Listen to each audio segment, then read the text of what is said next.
either side of our tram here, we can see all these movie posters. Keep in mind they represent just a few of the literally thousands of films Universal has released in our 105 years in the movie business. So think of the oldest person that you personally know for their whole life. We've been making movies here on this property. Universal Studios is its own city. We have our own zip code. As we head down the hill, we're going to see where the theme park and the movie studio start to blend together a little bit. Universal Studios has its own fire station over here on the right. We have DMV offices. There's a dry cleaners. There's a gym. There's a police force. We have a sheriff.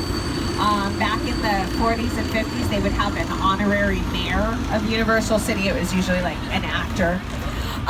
So everything that you need for a real city, no one actually lives on this property, at least not that we know of. As we head down the hill, this area we're taking you to is called the front lot. So this is the original 200 acres that make up Universal Studios. There's a lot going on down here. On the right, this green fence is separating us from Jurassic World on the lower lot. There's a bunch of construction too. They're expanding the theme park. Eventually they are going to add a Secret Life of Pets ride to the theme park. Now on the left-hand side, these big warehouses, this is where most production takes place in these tan and white warehouses. These are called soundstages. The first one on the left is stage 12, and it's currently home to NBC's 4-time Emmy Award-winning singing competition, The Voice. I am the king of The Voice! That's a lot of arrogance from someone who just lost The Voice. I love country music. She does love country music. She just doesn't know anything about it. I am taking down. I'm kind of country now, because either way, you get me, you get him. So if you watch The Voice, most of what you'll see is filmed inside of Soundstage 12, but they also use these stages on the left, 20, 19, and 18, and these are going to be used as green rooms, dressing rooms, rehearsal spaces. You know how when you watch The Voice, they take the contestants to The Voice Training Center, and that's where they can practice their song for the week. That's not a real place, that's just a set. They build it inside of a sound stage. You'll notice some of the stage doors are open, so what you're seeing are interior or indoor sets, mostly for television. We have a couple commercials that have been filming here, but this time of year it's a lot of TV, lots of commercials. Originally though, these stages were built exclusively for the movies, and stage 12 has been home to some of the biggest sets in movie history.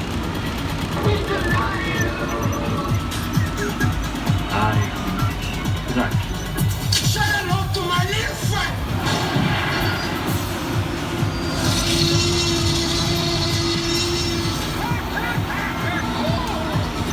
So from the inside, Soundstage 12 is 30,000 square feet. And keep in mind, that is twice the size of all the sound stages that we can see in this area, including this one on our left-hand side. This is Soundstage 21. Lots of trucks and trailers out front. Those are all for the cast and crew working on the TV show inside. It's called Superstore, starring America Ferrera, Mark McKinney, and Ben Feldman.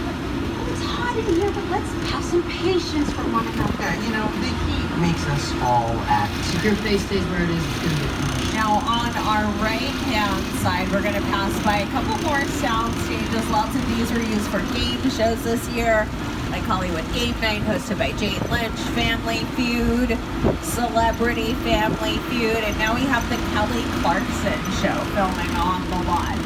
So one of the big parts of Universal Studios Hollywood is our TV network, which is NBC, and we are, in my opinion, the best TV network.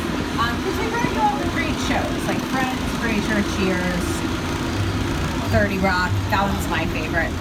Many of our well-known NBC sitcoms, a lot of those filmed in the sound stages off to the right, just past the Minions. This is where they did Coach with Craig T. Nelson, Parenthood with Lauren Graham and Bonnie Bedelia, and The Good Place, starring Ted Danson and Kristen Bell. well. So stage 44 is where they built Tahani's mansion, Eleanor's Icelandic clown house, Michael's office. All of those are sets that were built inside of stage 44. The trucks and trailers that you guys see out here today, this is for a TV show called Good Girls, also airing on NBC. And they're in season 3 right now, so that's all their trucks and trailers. They're working on season 3. You'll see the poster on the right. Seasons 1 and 2 are on Netflix. If you're caught up on the show, don't tell me anything yet, because I'm on like episode 6 of season 1, so I'm way behind.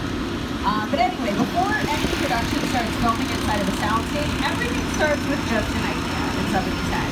So these offices are where you find the idea people. Writers, producers, directors, Jennifer Lopez, we got it all.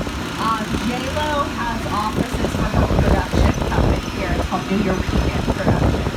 Originally, all of these buildings started as dressing rooms. This is where you would find stars like Rock Hudson, Doris Day, Lucille Ball, Clint Eastwood. They all spent quite a bit of time here back in the 40s, 50s, and 60s. On the left, this is Bungalow 5195. That's Alfred Hitchcock's silhouette out front. So that used to be his office. That was where he worked on his TV series, Alfred Hitchcock Presents. Now, speaking of TV, we got a lot of TV production going on back here. On the left, you're going to see stages 22 and 23. Those were built right around the same time we started filming brand new episodes of Will and Grace with Deborah Messing, Eric McCormick, Sean Hayes, and Megan Mullally. So Will and Grace works in those sound stages, World of Dance films back there. And today they have a TV show working out here called Songland, which is a reality songwriting competition on NBC. Now, if you keep looking off to the left, you're going to see our Metro sets. And this area, right now, they're taking down a set that was built for a really big production. We're not allowed to tell you guys anything about it. It's a very big TV show on one of the premium networks. They've been working out here for about a week. Really extensive with this set. They built parts onto this area. So it's taking them a little bit of time to strike this set, which is striking just means cleaning it all up. You're going to recognize this set from episodes of Good Girls on NBC. They film out here quite a bit. Also movies like Captain America, The First Avenger with Chris Evans, Transformers, The Amazing Spider-Man. Big productions, and usually big names in entertainment come along with that, like the Kiwi director, Peter Jackson. The original King Kong that made me want to direct movies. I saw that movie on TV when I was about 8 or 9 years old, and I wanted to become a filmmaker. Action! I like films that just take you away from your real life and sweep you up on the edge. Kong literally does that. I mean, you're on board the ship, you're sailing to a lost island, you're encountering monsters and creatures from, prehistoric times.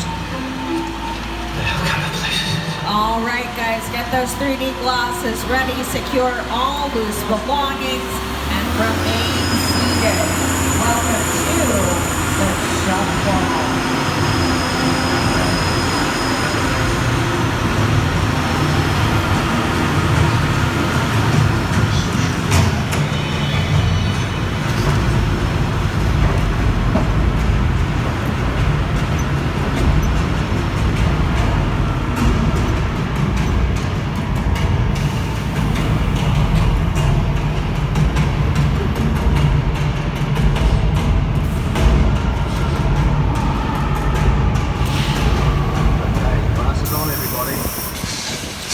Skull Island.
3D.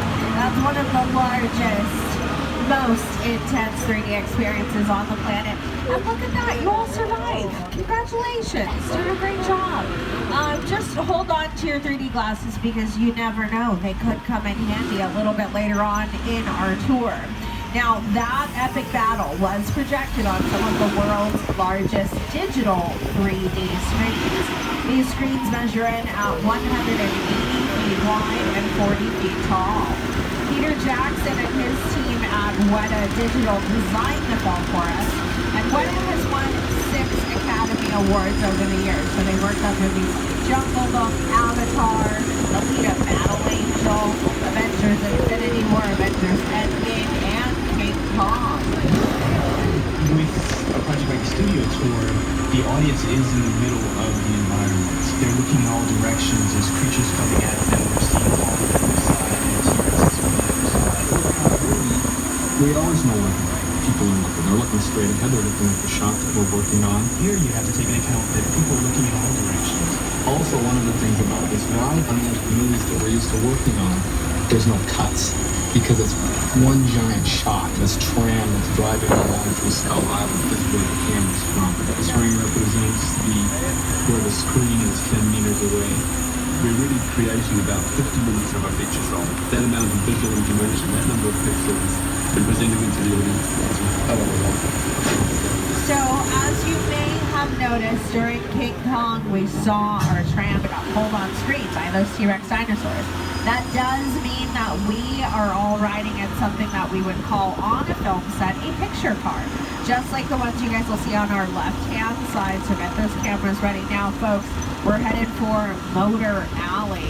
And this is where we keep some of the most famous cars ever driven on the Universal lot. Like the Ford Cobra Kit car from Knight Rider. The Magna PI Ferrari 308. Guess what? Not a real Ferrari. It's just a VW Bug engine seated on a Dune buggy chassis. The real Ferrari engine was way too loud to use for filming. Of course, a picture car does not have to have an engine, does not have to run like our Flintstones vehicles. Those would just be pulled behind a production truck for filming. And it's pretty much impossible to bring up picture cars on the Universal lot without mentioning Fast and Furious. These movies have been around for 19 years now. The first one was released back in 2001. Last year we released Fast and Furious Presents Hobbs and Shaw, starring Dwayne "The Rock" Johnson. This year we'll be releasing Furious 9. Have you guys seen the trailer for it yet? It came out a couple of weeks ago. For those of you that have not seen the trailer, there's a scene where Vin Diesel drives his car over a bridge as it collapses into a valley. We're just gonna keep making these, you guys. You're welcome. No need to thank us, just enjoy. But let's leave behind the main streets of Motor Alley. Out here on the back lot, we could be anywhere in the world. So we're headed for a remote island off the coast of Costa Rica.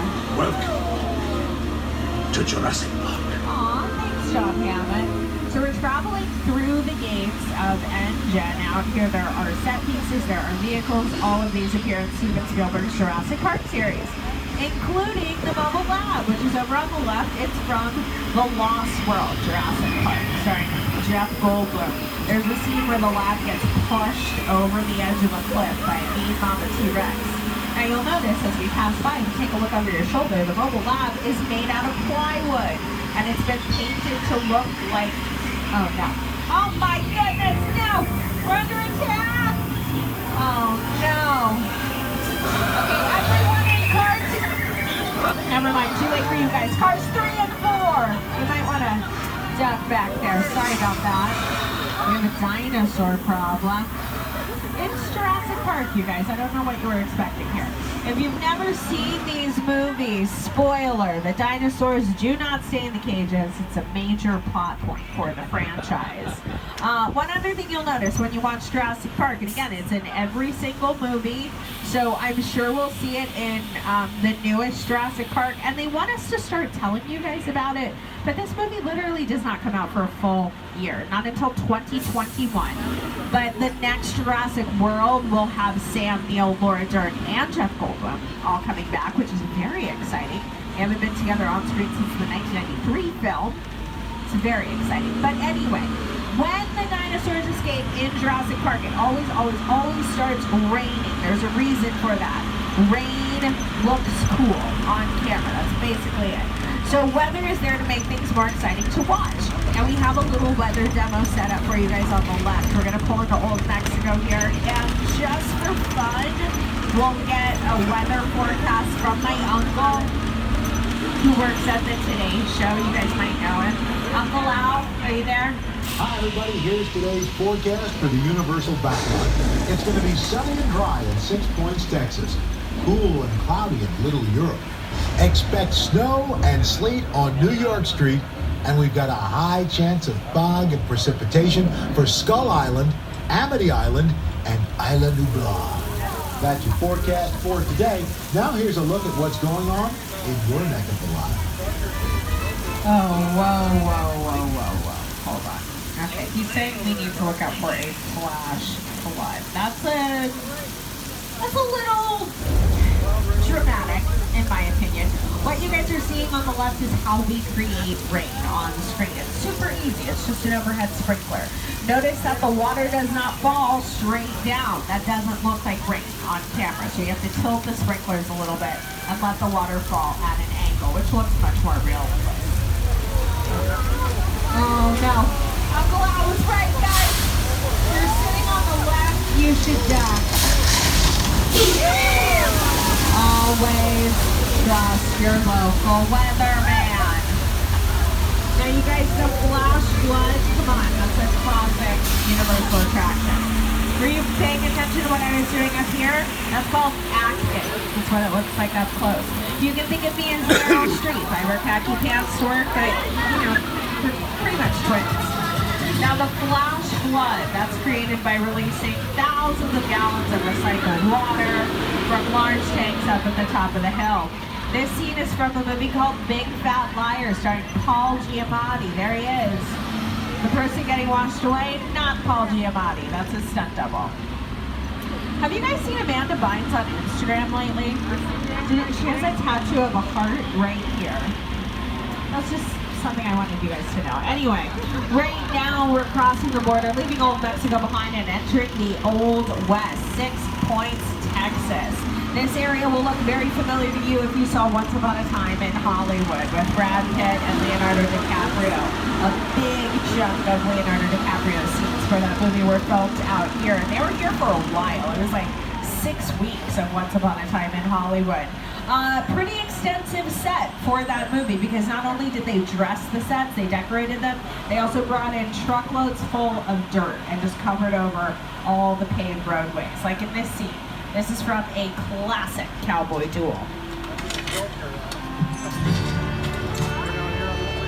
This town ain't big enough for the both of us, Jimmy Fallon. Well, I ain't going anywhere, Jimmy Fallon.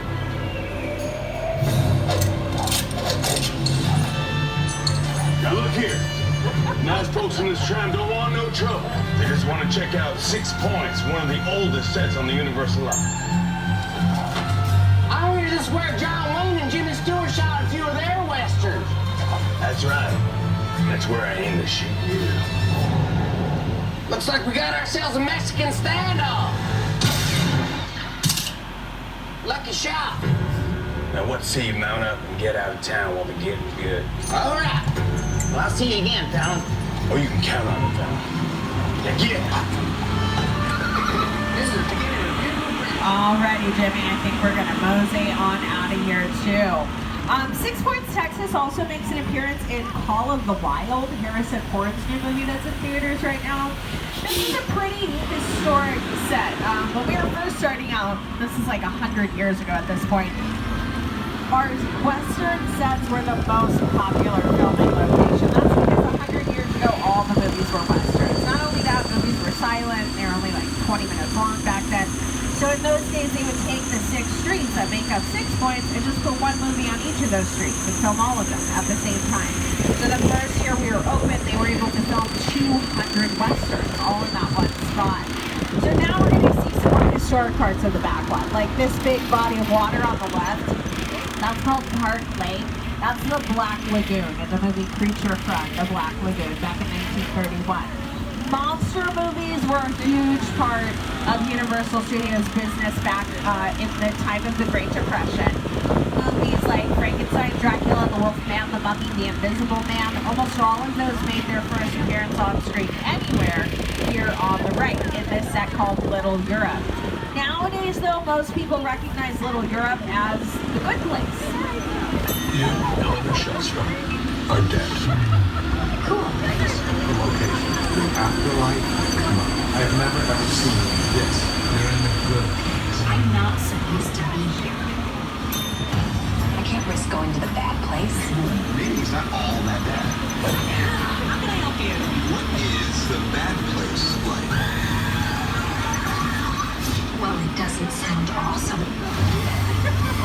So if you're sitting next to someone that's freaking out right now, that's because this set looks exactly the same as it does on the TV show The Good Place. Most of the sets that you guys see today, they don't change them unless they start filming a new TV show out here. So since The Good Place just finished filming out here, all this looks exactly the same as how it was on the TV show. Yeah, and then if you haven't seen The Good Place, it's the same dude that created Parks and Recreation and Brooklyn Nine-Nine. So it's a really good show. They have a lot of the same actors from each one of those shows. They all kind of like tend to work with this guy, Michael Schur. So I say that because if you haven't watched The Good Place, it's already done. They're not making any new episodes, but seasons 1, 2, and 3, they're all on Netflix right now, so you still have time to catch up. Now just across the way from The Good Place, over here on the left-hand side, this is a completely different TV show set. So this is where they do a TV show for the Hallmark Channel. It's called Home and Family. And Home and Family is a little bit different than most of the TV shows that film out here because it's like a home and garden show.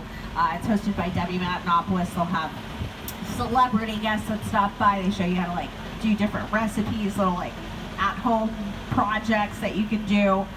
So with this set, there's a lot of filming going on all over this area, and they take up this entire roadway. So we're going to take a little bit of a detour just to get around this. We're going to travel through Soundstage 50, and you want to remain seated in here. It's a very bumpy roadway.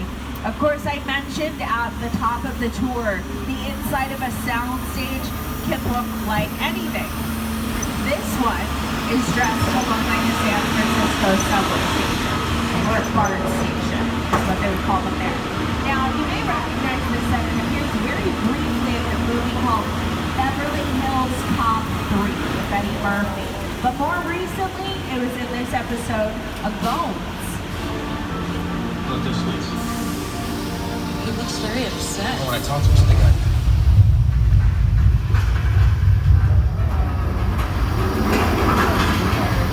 Did you guys know? Okay. Just a California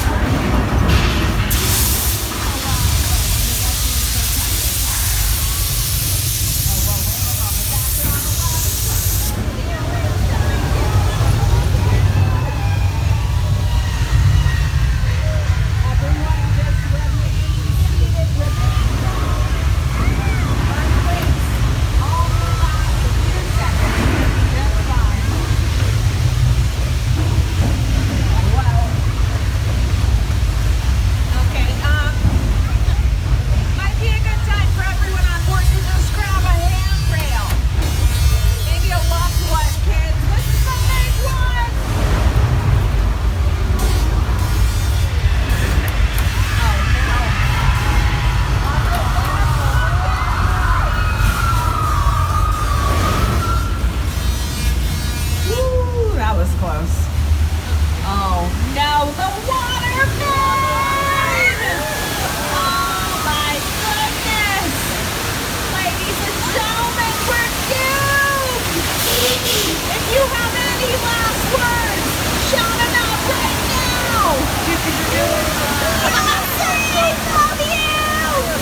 themselves a big round of applause.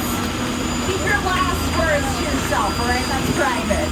That was earthquake, the big one. So we call that a large-scale mechanical effect. It's an 8.3 earthquake. And it resets every 45 seconds, just in time for a new tram to drive right on through. Now, Bones has added in quite a few things here, like real people. They've also added CGI, computer-generated imagery into all the water filling up the subway tunnel. And all of that is there, of course, to make this effect appear more exciting for the audience who's watching on TV at home. But I think we've had enough excitement for one tour. So what I'd like to do now is just kind of slow everything down. And I want to take you guys to a really relaxing, really peaceful part of the back lot. It's called Amity Island. And yeah, I'm sure you've heard. Yes, they had a problem with the shark. Okay, car 3, that was a while ago. All right? The shark is up on the pier. We got him. I don't want to brag, but you know, it was my boyfriend, Scuba Steve, who actually captured the shark. And Scuba Steve should still be here. Oh, there he is. So he's just making sure it's safe while the tours are... Oh, go, Steve! Swim! Now move your arms, Steve! All right, well... Glad you got to meet my ex-boyfriend, Scuba Steve. Really great guy. You would have liked him a lot. Not a good listener, though. Tell you what, we're going to take cover behind this highly flammable wooden pier. This unattended gas station looks like a pretty good stopping point. Whoa! Okay, maybe not. I don't want to scare anyone, but there's something in the water!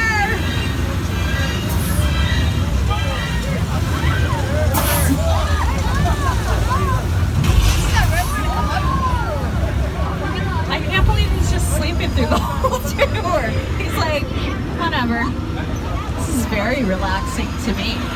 Ladies and gentlemen, we just met our first celebrity, Hollywood heavyweight Bruce the Shark.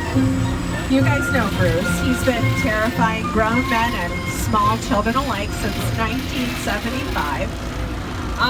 But all jokes aside, the shark we just saw works much better than the one Spielberg used while he was filming Jaws.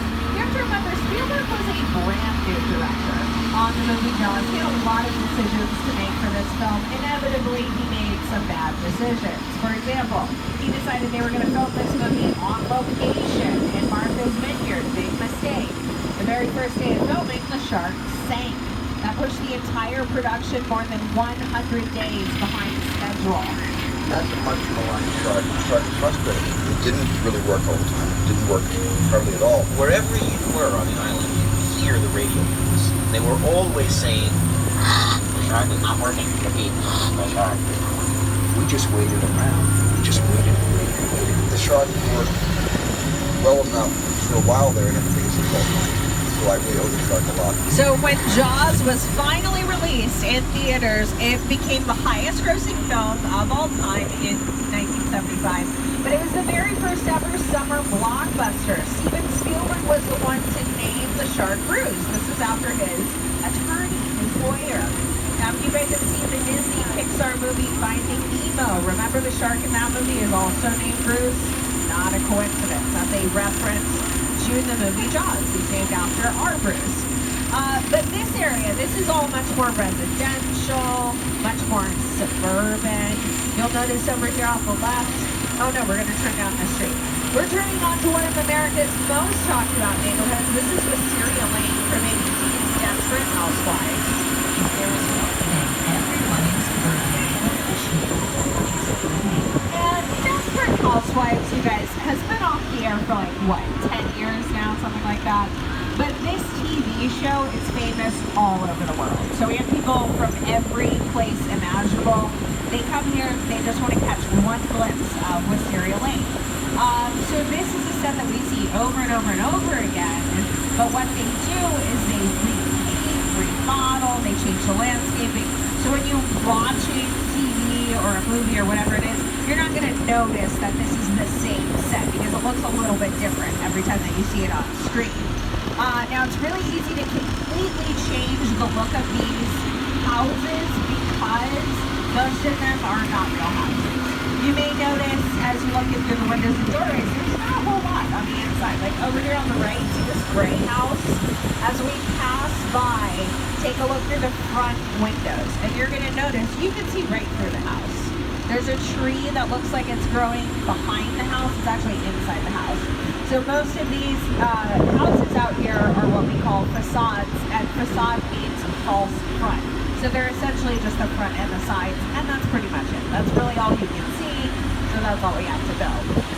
Some of them have a little open space on the bottom level where you can build a little living room, a little kitchen. There's no second level to any of the houses on Wisteria Lake. This set gets used constantly, I mean all the time. This year you probably saw Wisteria Lake in an insurance commercial.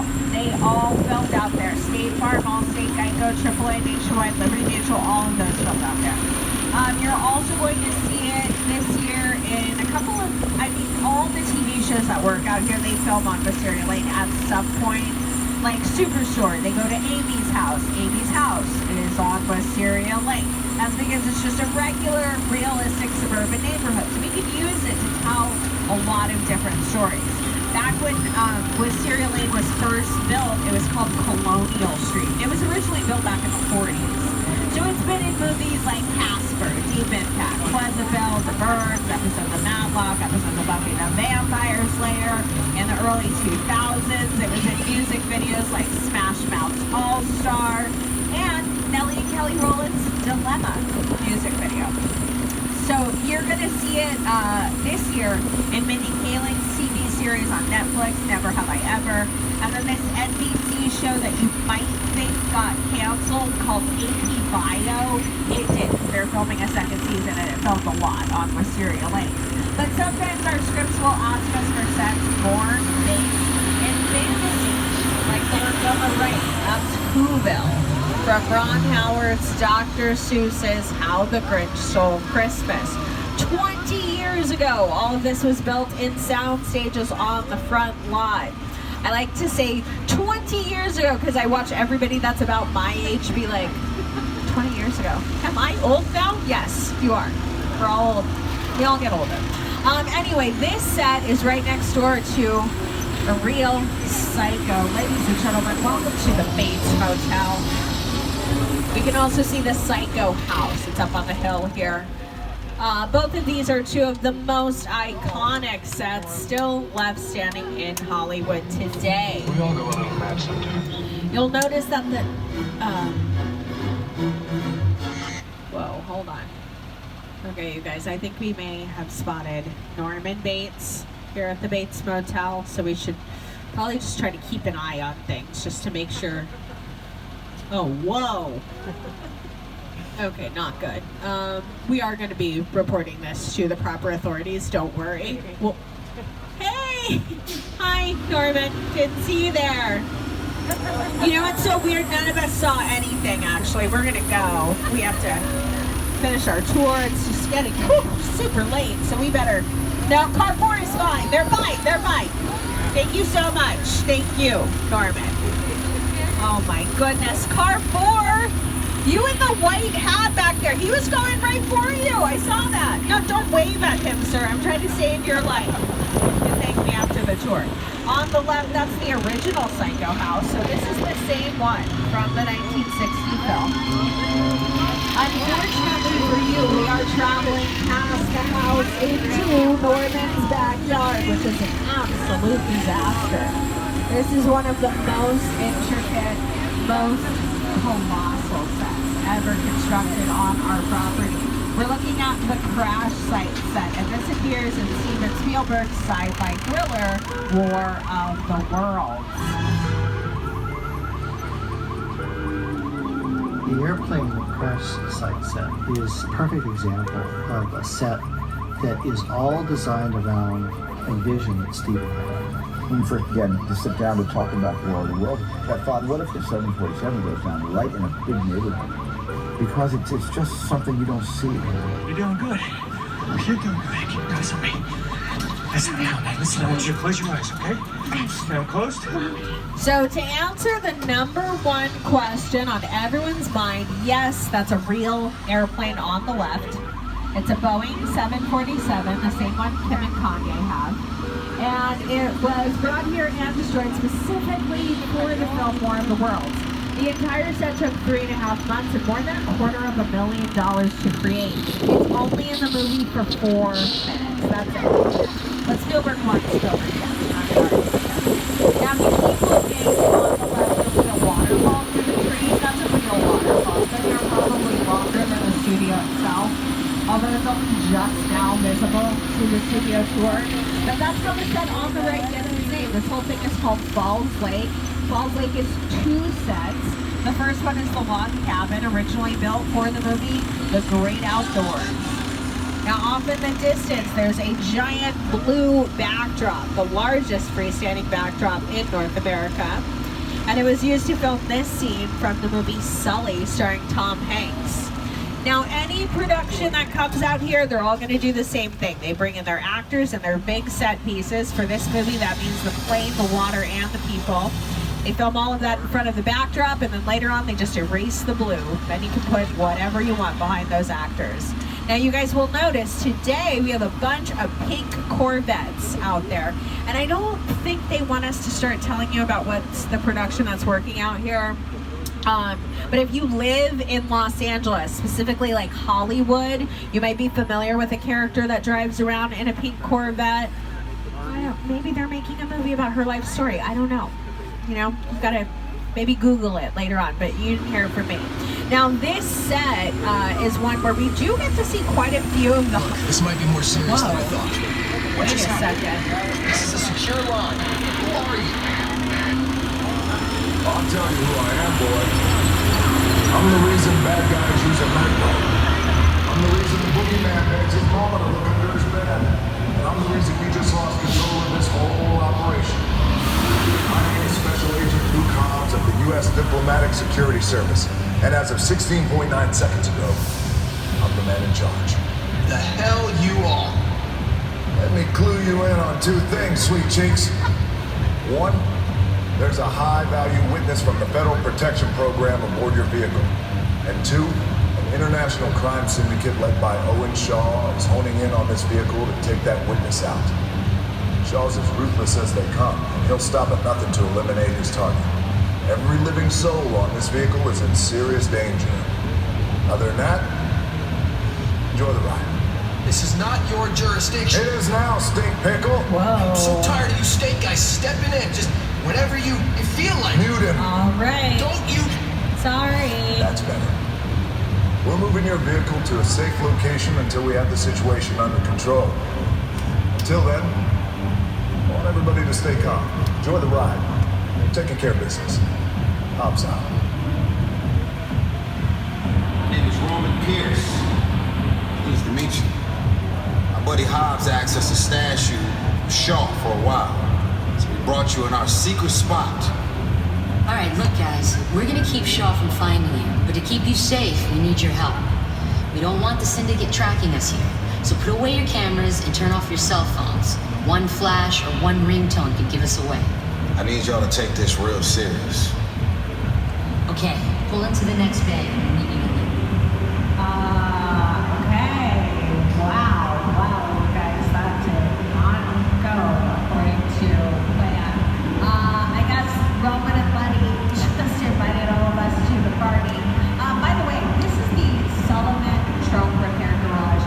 It's a known street racer party hangout, but I guess okay, we're gonna go inside of here. You guys do not need your glasses just yet. And please, no flash photography, just play it cool. Natural. Everyone's trying to blend in here.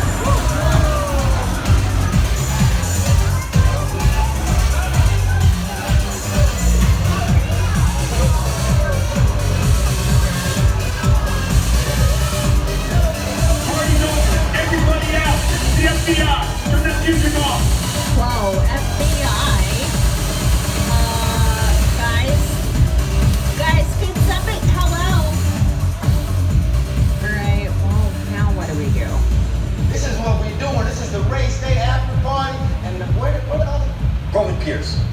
Officers, FBI, don't move.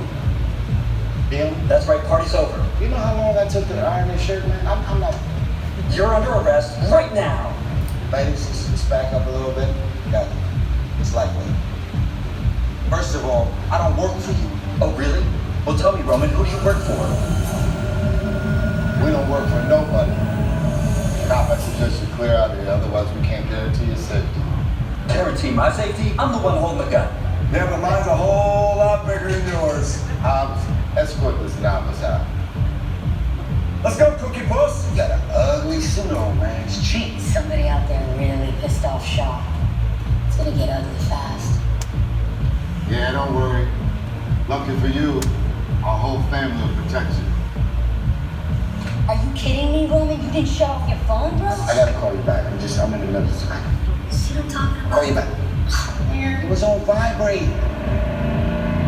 Shaw traced us. Ops can't hold him forever. Letty, Roman, we're up. Driver, move that vehicle. All right, Dom, we're out of here. I'm on the lease. It's all warmed up right next door. Roll your truck. I need you and Letty ready to roll.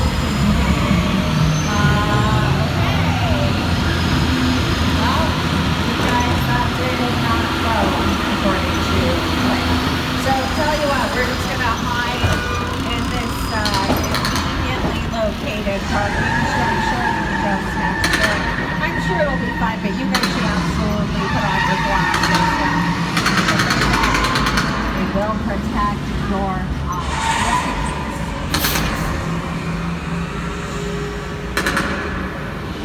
Which one of you is the witness? Speak now or you all get fried! This is our turn. After them! Okay, guys, showdown!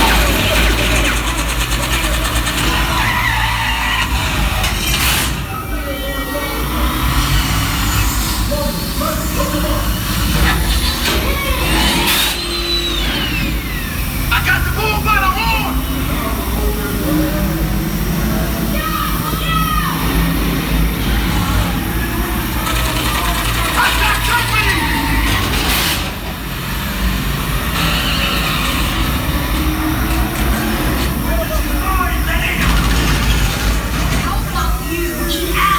Don't think you're getting away! Find the drones! Drones lining up the missile shot! Not gonna happen!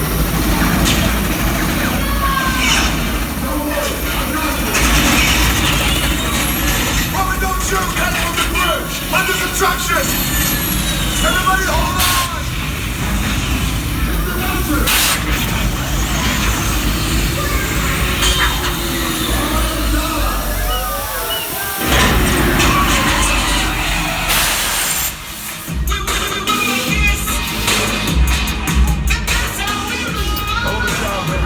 Protected the witness, and you can resume reading. You know it's crazy out there. You guys work hard. Respect. No, my Mona Lisa got messed up a little bit, but it's all good. We got through it. Y'all held us down. Appreciate it. They say the people in family are so ready. You guys did good out there. And you're welcome to join our crew anytime. All right, everybody, give yourselves a big round of applause. That was Fast and Furious Supercharged, the grand finale to the world-famous studio tour. Unfortunately, that means our tour is coming to a close, but I do have just a couple of things to go over with you guys before we get back to the theme park. If you haven't heard, Universal Studios has an app. It's the USH app. Download it to your smartphone or just use our website, ushwaittimes.com. Both of those will give you the most up-to-date information